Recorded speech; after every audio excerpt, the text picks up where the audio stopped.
Assalamualaikum warahmatullahi wabarakatuh. Selamat pagi, selamat malam, selamat siang. Perkenalkan, nama saya Desi Terisi Tarusadi. Di sini saya akan menjelaskan bab 3 sejarah, yaitu tentang pergerakan nasional Indonesia.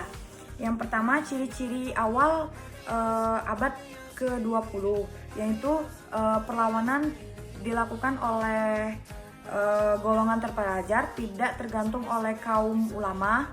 Yang kedua, perlawanan sudah bersifat nasional, tidak kedaerahan lagi. Yang ketiga, perlawanan dilakukan melalui organisasi atau diplomasi.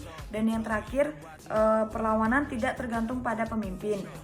Faktor-faktor pendorong munculnya pergerakan nasional Indonesia, yang pertama ada faktor internal, yang pertama pelaksanaan politik etis telah mendorong lahirnya golongan terpelajar yang merupakan pelopor pergerakan nasional Indonesia. Kemajuan di bidang transportasi dan komunikasi telah mendorong bangsa Indonesia untuk saling memberi kabar berita. Yang kedua ada faktor eksternal, kemenangan Jepang atas Rusia dalam perang Rusia-Jepang tahun 1905.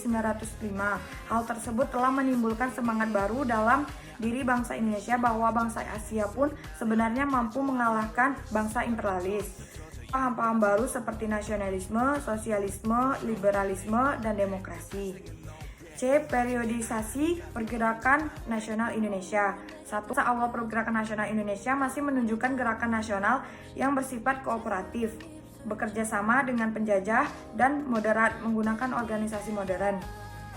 A. Budi Utomo. Budi Utomo adalah organisasi yang didirikan pada tanggal 20 Mei tahun 1908 atas usul Dr. Wahidin Sudirohusdo, lulusan Sekolah Kedokteran Stovia atau School of Pleading Van Indische Artsen di Batavia, Jakarta. Organisasi Budi Utomo tidak bersifat politis. B. Serikat Islam. Organisasi Serikat Islam atau SI pada awalnya bernama Serikat Dagang Islam yang didirikan oleh K.H. Samsudin pada 1911. C. Muhammadiyah. Muhammadiyah didirikan di Yogyakarta pada tanggal 18 November 1912 oleh K.H. Ahmad Dahlan. 2. Masa pertengahan munculnya nasionalisme politik.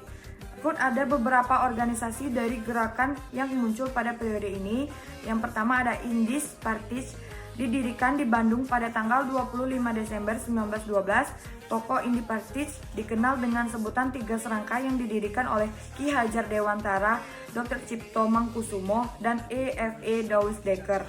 3. Sikap radikal dari tokoh-tokoh organisasi ini membuat kekhawatiran pemerintah kolonial Belanda. Organisasi IP sempat berganti nama menjadi Insulindi, tetapi tidak lama pada tahun 1919 kembali berganti menjadi nama Nasional Indis Partij. B. Gerakan pemuda. Selain organisasi politik, pada masa pergerakan nasional juga bermunculan organisasi pemuda masih menunjukkan sifat kedaerahannya.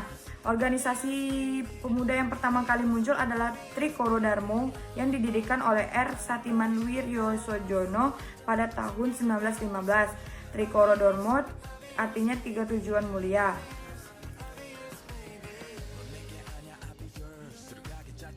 Organisasi pemuda penyelenggaraan kongres bersama untuk menunjukkan nasionalisme mereka terhadap bangsa Indonesia. C. Gerakan wanita. Gerakan wanita dimulai sejak masa R.A. Kartini, yaitu tahun 1879 hingga 1904. Memperjuangkan emansipasi wanita melalui surat-suratnya kepada sahabatnya Stella Zehdaler dan Profesor F.K. Anton. R.A. Kartini mencurahkan keinginannya agar kaum wanita pun dapat menganyam pendidikan tinggi. Surat-surat R.A. Kartini kemudian diterbitkan oleh J.H. Abdanon dalam buku Der Duisburg Todlich, habis gelap terbitlah terang. Sementara itu R.A. Kartini juga mengupayakan pendidikan bagi kaum wanita meski masih terbatas. 3. Masa perjuangan radikal. Masa perjuangan radikal merupakan periode ketiga organisasi pergerakan nasional semakin berani menunjukkan tujuannya mencapai kemerdekaan Indonesia. Ada beberapa organisasi pergerakan nasional yang bersifat radikal, yaitu pertama Perhimpunan Indonesia atau PI, yang kedua Partai Nasional Indonesia atau PNI, yang ketiga Partai Indonesia Perpindo, yang keempat Partai Nasional Indonesia Pendidikan atau PNI baru, yang kelima ada Partai Komunis Indonesia atau PKI. 4. Masa perjuangan bertahan. Adapun organisasi pergerakan nasional yang pertama adalah Taman Siswa, Partai Indonesia Raya atau Perinda, yang ketiga Gabungan Partai Politik Indonesia atau GAPI. Yang keempat, pemerintahan Belanda menanggapi usul GAPI tentang pembentukan parlemen dengan membentuk Komisi Visman. D. Peran dan makna Sumpah Pemuda tahun 1928. Kongres Pemuda 1 diadakan pada tanggal 30 April hingga 2 Mei 1926 di Batavia. Kongres Pemuda 2 diadakan pada 27 hingga 28 Oktober 1928 di Batavia. Hasil Kongres Pemuda kedua yang diketuai oleh Sugondo Joyopuspito adalah menyatakan dukungan terhadap persatuan Indonesia dan perkumpulan pemuda Indonesia yang tercermin dalam Sumpah Pemuda.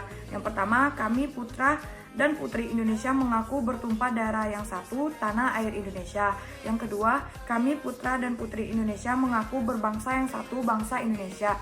Yang ketiga, kami putra dan putri Indonesia menjunjung tinggi bahasa persatuan bahasa Indonesia. Yang kedua, membentuk organisasi Indonesia Muda sebagai fusi dari berbagai organisasi pemuda. Peristiwa Sumpah Pemuda tahun 1928 memiliki peran besar dalam sejarah perjuangan sekelompok pemuda bangsa Indonesia. Adapun tokoh-tokoh dalam memperjuangkan kemerdekaan Indonesia, yang pertama ada Dr. Sutomo, yang kedua ada Haji Samanhudi, yang ketiga ada Cokro Aminoto, yang keempat ada Ki Hajar Dewantara, yang kelima ada I.F.I. Dawes Dekker. Sekian penjelasan dari saya bab 3 tentang pergerakan nasional Indonesia. Lebih kurangnya saya mohon maaf. Saya akhiri. Wassalamualaikum warahmatullahi wabarakatuh. Selamat siang, selamat pagi, selamat malam.